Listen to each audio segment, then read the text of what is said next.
Hello friends, how are you? Welcome to SST की पाठशाला। और आज हम लोग जानेंगे क्लास 8 चैप्टर 2 पार्ट 2 के बारे में। ठीक है, इसमें क्या क्या हम लोग को पढ़ना है और एक इसका जो पार्ट 1 किए हम लोग, तो पार्ट 1 में लैंड के बारे में जो उसके डिफरेंट इम्पैक्ट्स होते हैं उसके बारे में जाने। ठीक है, और जो रिमेनिंग आपका पार्ट है कि कैसे जो आपका लैंड का सॉइल है वो डिग्रेड होता है। ठीक है, और इसके साथ साथ कैसे इसको कंजर्व कर सकते हैं, वाटर रिसोर्स क्या होता है, तो इसके बारे में हम लोग डिटेल इस पार्ट में जानेंगे। ठीक है, so first factors of soil formation, वो कौन कौन से फैक्टर्स होते हैं जो सॉइल फॉर्मेशन के लिए रिस्पॉन्सिबल है। ठीक है, हम लोग को पता है कि जो 29% लैंड है तो उसमें टोटल लैंड जो है वो सॉइल नहीं है। ठीक है, डिफरेंट फिजिकल फीचर वहां पे लाइज करते हैं, जैसे कि प्लेट्यू हो गया, आपका माउंटेन हो गया, या इसके साथ साथ और भी डिफरेंट बॉडीज है। ठीक है, जैसे कोस्टल रीजन, डेजर्ट, तो वहां पे सॉइल नहीं होती है, या सॉइल होती भी है तो डिफरेंट टाइप की सॉइल होती है जो फर्टाइल नहीं होती है। तो सबसे इंपॉर्टेंट पॉइंट की स्टार्टिंग स्टेज में जो सॉइल नहीं था तो सॉइल का फॉर्मेशन कैसे हुआ।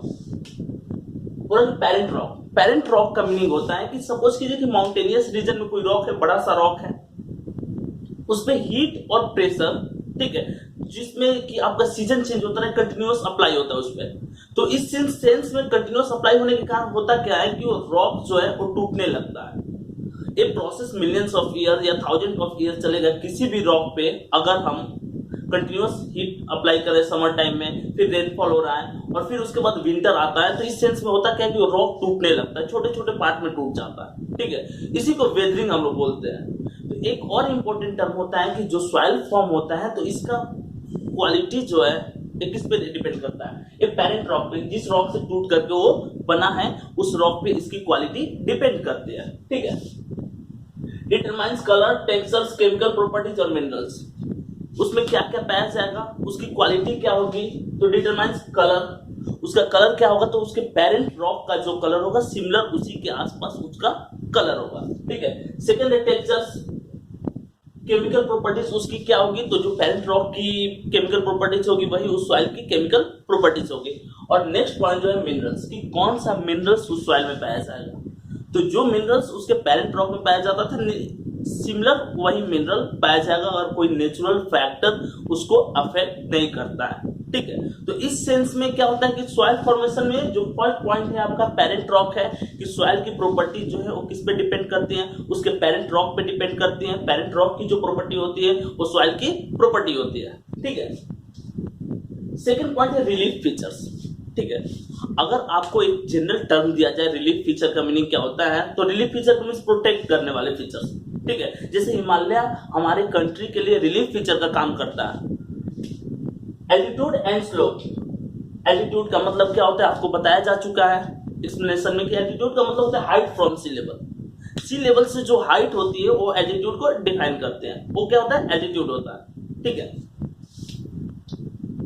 बोला कि डिटरमाइन एकोमेंडेशंस ऑफ सॉइल, किस चीज को डिटरमाइन करता है, तो एकोमेंडेशंस ऑफ सॉइल, सॉइल के प्रॉपर्टीज को डिटरमाइन करता है। ठीक है, जो रिलीफ फीचर्स है, रिलीफ फीचर एल्टीट्यूड और इसके साथ साथ आपके स्लोप और उसके साथ साथ एकोमोडेशंस ऑफ सॉइल को डिफाइन करता है। और ये भी क्या होता है, factors of soil formation, relief features भी एक इंपॉर्टेंट टर्म होता है। ठीक है, flora and fauna and micro organism, flora, fauna और माइक्रो ऑर्गेनिज्म आपको बताया जा चुका है। फ्लोरा मतलब होता है प्लांट किंगडम, फौना मतलब होता है एनिमल किंगडम। ठीक है, और माइक्रो ऑर्गेनिज्म कि कौन कौन से वहां पे माइक्रो ऑर्गेनिज्म पाए जा रहे हैं, या कौन कौन से प्लांट है, ठीक है, कौन कौन से एनिमल है। एग्जाम्पल के लिए हम लोग कर सकते हैं कि एक्वेटिक जो रीजन होगा तो एक्वेटिक रीजन में आपके एक्वेटिक एनिमल पाए जाएंगे, टेरेस्ट्रियल रीजन में टेरेस्ट्रियल एनिमल पाए जाएंगे। तो ये किस पे डिपेंड करता है, उस सॉइल पे डिपेंड करता है। ठीक है, और सॉइल फॉर्मेशन में ये भी एक इंपॉर्टेंट रोल प्ले करते हैं। जैसे माइक्रो ऑर्गेनिज्म क्या करता है, बहुत सारे सॉइल को अपने अकॉर्डिंग वो चेंज कर देता है और सॉइल को फर्टाइल कर देता है। तो ये डिपेंड करता है इन तीनों पे, फ्लोरा, फौना और माइक्रो ऑर्गेनिज्म पे, कि सॉइल की प्रॉपर्टीज क्या रहेगी, सॉइल का फॉर्मेशन का पैटर्न क्या रहेगा। ठीक है, affect the rate of humus and formation, तो फ्लोरा और फौना हो गया या इसके साथ साथ आपके माइक्रो ऑर्गेनिज्म हो गए, ये किस चीज को प्रभावित करते हैं, affect the rate of humus, humus का जो अमाउंट होता है उसको प्रभावित करते हैं। जस्ट लाइक एग्जांपल, अगर कोई आपके पास कोई प्लांट है तो उसके रूट्स जो है अपने साथ क्या करेंगे, मॉइस्चर हेल्ड करके रखेंगे। और इसके साथ साथ वो उसके पास जो प्रॉपर्टीज होगी उस पर्टिकुलर प्लांट की, वो किस में देखने को मिलेगी, उस सॉइल में देखने को मिलेगी। माइक्रो ऑर्गेनिज्म का क्या काम है, तो सॉइल को फर्टाइल करते हैं। माइक्रो ऑर्गेनिज्म क्या करते हैं, एक पोर्स बनाते हैं, गैप बनाते हैं सॉइल के बीच में, ताकि ह्यूमस इंटर कर सके, जिससे सॉइल फर्टाइल हो सके। सो फ्लोरा, फौना और माइक्रो ऑर्गेनिज्म भी सॉइल के फॉर्मेशन में इंपॉर्टेंट रोल प्ले करते हैं। ठीक है। क्लाइमेट, अब एक सबसे इंपॉर्टेंट टर्म आता है क्लाइमेट। क्लाइमेट भी इंपॉर्टेंट रोल प्ले करता है सॉइल के फॉर्मेशन में। कैसे क्लाइमेट इंपॉर्टेंट रोल प्ले करता है, इसको हम लोग जानते हैं। जस्ट लाइक एग्जांपल, अगर आप दो जगह के क्लाइमेट को कंपेयर करते हैं, एक इक्वेटर वाले रीजन को और एक इक्वेटर से दूर हम ले सकते हैं ट्रॉपिकल रीजन को, ठीक है, या हम ले सकते हैं जो आपके पास पोलर रीजन है वहां पे, तो इसमें सॉइल का इंपॉर्टेंट रोल कहां पे सॉइल फर्टाइल पाई जाएगी, किस रीजन में, क्या इक्वेटर पे सॉइल फर्टाइल होती है या पोलर रीजन में सॉइल फर्टाइल होती है। तो हम जाहिर सी बात इस चीज को अच्छा से जानते हैं कि इक्वेटर पे सॉइल फर्टाइल होती है, ठीक है, और पोलर रीजन में सॉइल फर्टाइल नहीं होती। यहां तक कि पोलर रीजन में तो सॉइल कभी कभी पाई नहीं जाती है। मेन रीजन क्या है, तो इसका मेन रीजन है इसका क्लाइमेट, ठीक है।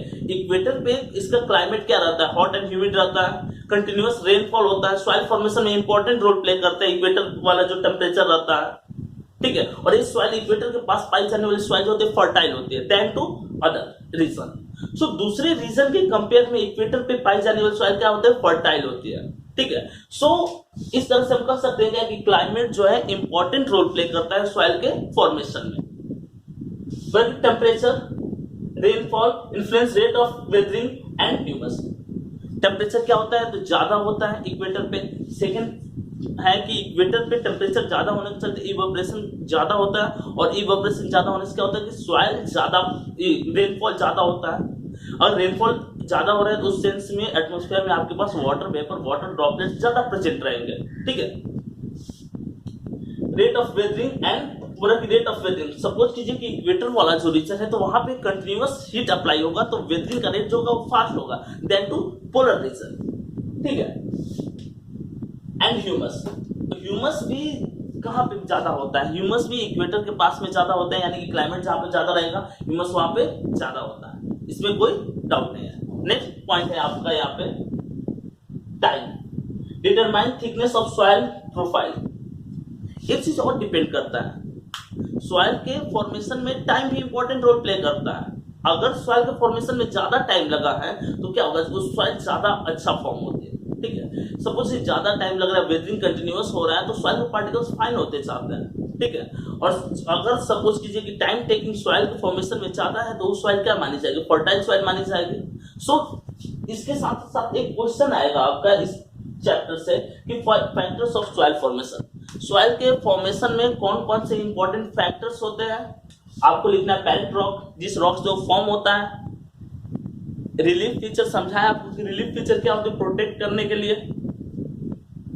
Flora, fauna and micro organism, ये भी इंपॉर्टेंट रोल प्ले करते हैं। क्लाइमेट, क्लाइमेट भी इंपॉर्टेंट रोल प्ले करता है, कैसे समझाया मैंने आपको, ठीक है। और टाइम, तो 5 जो इंपॉर्टेंट फैक्टर्स हैं सॉइल फॉर्मेशन के, वो आपके पास है। तो ये इसका आंसर हो जाएगा ये 5 जो फैक्टर्स लिखे हम लोग, 5, ठीक है। ये मेन फैक्टर्स थे सॉइल फॉर्मेशन के।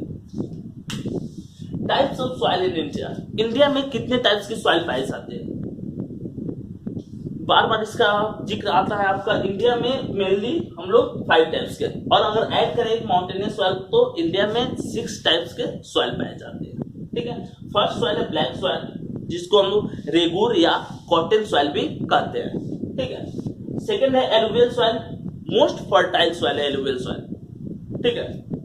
रेड सॉइल, जिसमें जनरली मिनरल्स पाए जाते हैं, ठीक है। लैटराइट सॉइल, ये लैटराइट सॉइल जो होता है कंटिन्यूअस रेनफॉल होने के चलते इसका अपर लेयर जो फर्टाइल लेयर होता है वो डिस्प्लेस हो जाता है, और ये हेवी रेनफॉल रीजन जो है वहां पे लैटराइट सॉइल पाई जाती है। और माउंटेनियस सॉइल, माउंटेन वाले रीजन में ऐसी सॉइल पाई जाती है। ब्लैक सॉइल को हम लोग कॉटन या रेगुर सॉइल कहते हैं। और इसका जो इंडिया में अगर हम लोग इसके फॉर्मेशन का जिक्र करेंगे कि इंडिया में किस पार्ट में पाया जाता है, तो महाराष्ट्र या डेक्कन प्लेट्यू का रीजन जो हो गया आपका, some part of Madhya Pradesh, Andhra Pradesh, Telangana, Karnataka, Gujarat, इस रीजन में ब्लैक सॉइल पाई जाती है। ब्लैक सॉइल में कॉटन का ग्रोथ सबसे ज्यादा होता है, इसलिए इसको कॉटन सॉइल भी कहते हैं। एलुवियल सॉइल जो है आपका पूरे नॉर्दर्न प्लेन्स में, पंजाब, हरियाणा, यूपी, बिहार, बंगाल, और इसके साथ साथ जो आपके ईस्टर्न कोस्टल रीजन है, वेस्ट बंगाल, इस वेस्ट बंगाल के साथ Orissa, and second one is what, west Bengal, Orissa, Andhra Pradesh, Tamil Nadu, इस सारे रीजन में सॉइल का फॉर्मेशन होता है। ठीक है। लेटराइट सॉइल, लेटराइट सॉइल किसको कहते हैं? लेटराइट सॉइल एक इंपॉर्टेंट रोल प्ले करते हैं। लेटराइट सॉइल में क्या होता है, रेनफॉल ज्यादा होता है।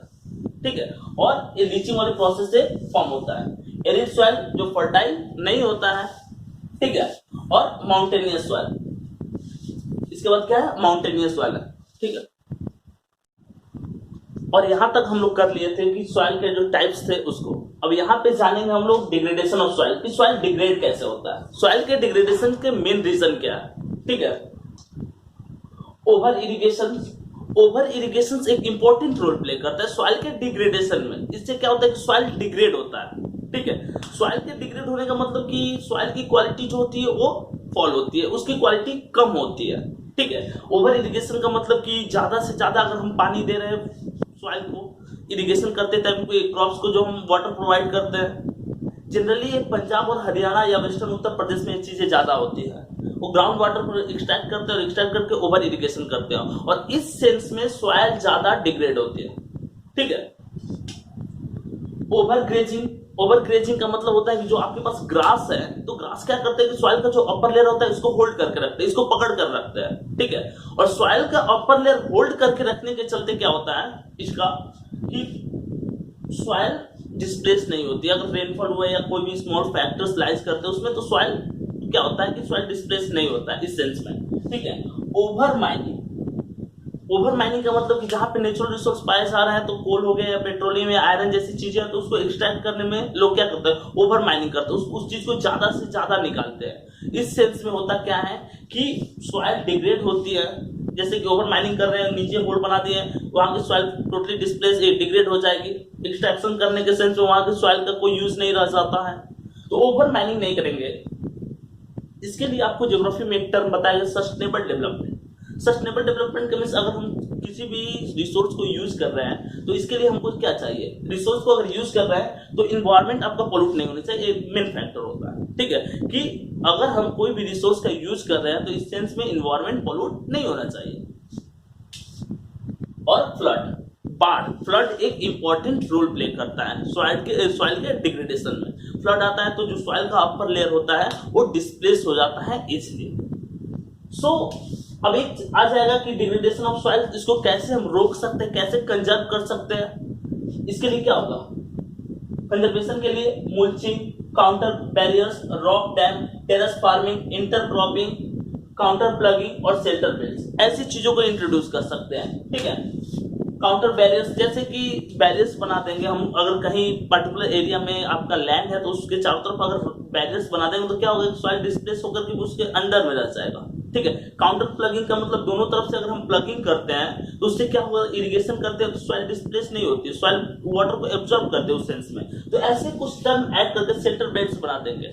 जैसे कि हम क्या करेंगे कि अपने जो मेरे पास लैंड है या जो भी हमारे पास सॉइल फार्म है, तो उसके लिए हम क्या करेंगे, चारों तरफ उसके ट्री प्लांट कर देंगे। तो ट्री प्लांट करने के सेंस में क्या होगा कि हमारा सॉइल इजीली डिस्प्लेस नहीं होगा। ट्री जो है बाउंड्री ऑफ सॉइल जो होगा उसको होल्ड करके रखेगी, जिससे कि सॉइल को डिस्प्लेस करना काफी हार्ड हो जाएगा।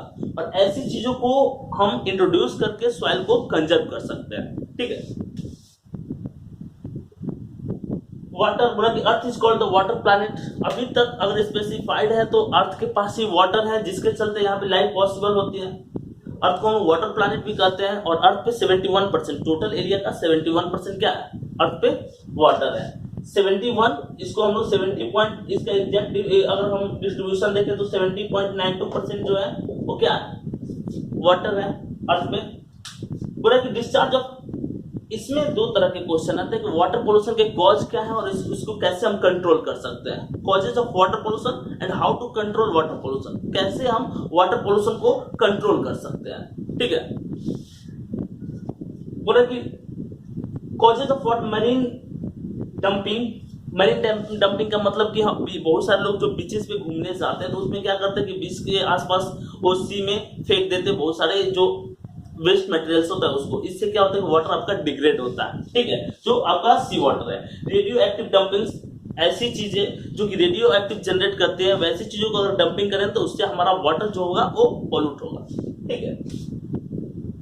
एटमॉस्फेरिक डिपोजिशंस, एटमॉस्फेयर में हम लोग अलग अलग चीज को डिपोजिट करते हैं। तो इस सेंस में क्या होता है कि अगर कोई भी चीज वेस्ट मटेरियल्स है अगर हम वाटर में ऐड कर रहे हैं तो इस सेंस में वाटर हमारा क्या होगा, डिग्रेड होता है, वाटर क्वालिटी डाउन होती है, ठीक है। Discharge of domestic and industrial effluents waste, जो आपके घर के जो वेस्ट में वाटर्स होते हैं या जो इंडस्ट्रीज के वेस्ट वाटर्स होते हैं, सो इसको अगर हम लोग क्या करते हैं, डंपिंग कर देंगे। अगर हम इसका डिस्चार्ज करेंगे कहाँ पर, अगर वाटर सोर्सेज जो भी आपके पास रिवर पॉन्ड है, तो इस सेंस में क्या होता है, इस सेंस में भी हमारा वाटर डिग्रेड होता है, इसकी क्वालिटी चली जाती है क्योंकि इसमें बहुत सारे हार्मफुल केमिकल्स मिले रहते हैं। Leakage for water tanks, water tank पर कंटिन्यूस लीकेज के चलते या जो पाइप्स होते हैं उसमें लीकेज के चलते भी वाटर क्या होता है, डिग्रेड होता है, वाटर वहां से डिस्चार्ज होता है जिसका कोई यूज नहीं होता, और इस सेंस में भी हमारा वाटर पोल्यूट होता है, ठीक है। Step to control water pollution, बोला कि कौन कौन सा स्टेप होगा जिससे हम कंट्रोल कर सकते हैं वाटर पोल्यूशन को, ठीक है। तो जो भी आपके कॉजेज है उसको आप रिमूव कीजिए, डिसबैन कीजिए जो कॉजेज है, और ऐसे कॉजेज को अगर हम हटाते हैं तो वाटर पोल्यूशन इजीली कंट्रोल हो जाएगा।